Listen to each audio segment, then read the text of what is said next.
अगर आप बीकॉम या एमकॉम के स्टूडेंट हैं तो आज से हम फंक्शनल मैनेजमेंट की एक कंप्लीट सीरीज़ शुरू कर रहे हैं।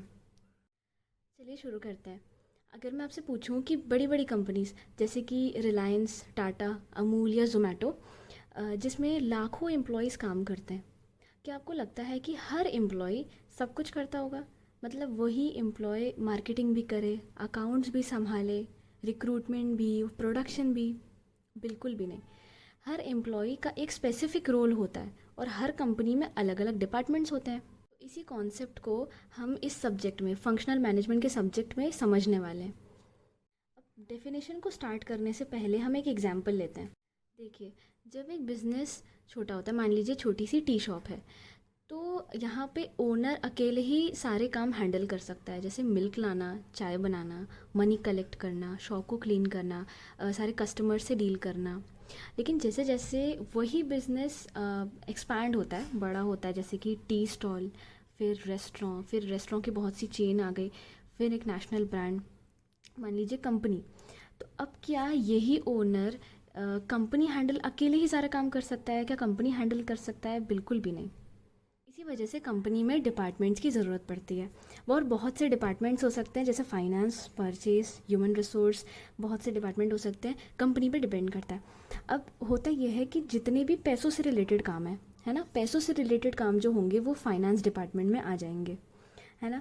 जितने भी परचेज से रिलेटेड काम होंगे, रॉ मटेरियल परचेज़ करना और उस रॉ मटेरियल की कितनी प्राइस है, वो सब सारी चीज़ें परचेज डिपार्टमेंट में।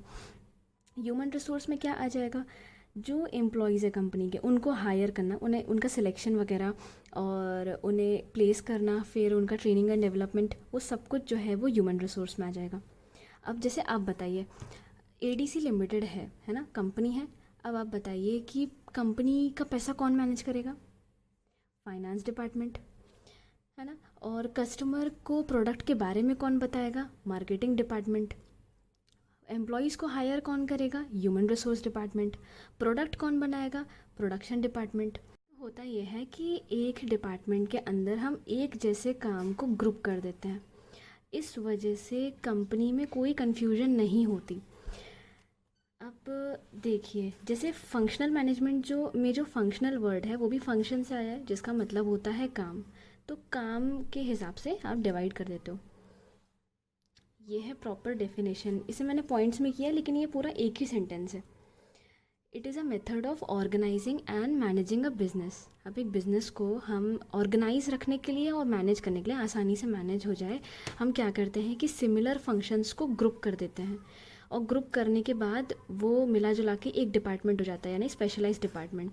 और उस डिपार्टमेंट को हेड कौन करता है? एक मैनेजर होता है, और मैनेजर की भी उस पर्टिकुलर काम में एक्सपर्टीज़ होती है। आई होप अब आपको मीनिंग क्लियर होगा। अब देखिए, जैसे कि जब आप अपना सिलेबस देखेंगे तो वहाँ पे आपको कुछ कॉलेजेस में जो यूनिट 1 है वो फंक्शनल मैनेजमेंट का इंट्रोडक्शन होता है, लेकिन कुछ कॉलेजेस और यूनिवर्सिटीज़ में जो यूनिट 1 है वो आपको दिया होगा फाइनेंशियल मैनेजमेंट, मार्केटिंग मैनेजमेंट, या फिर मान लीजिए यूनिट 3 दिया होगा प्रोडक्शन मैनेजमेंट।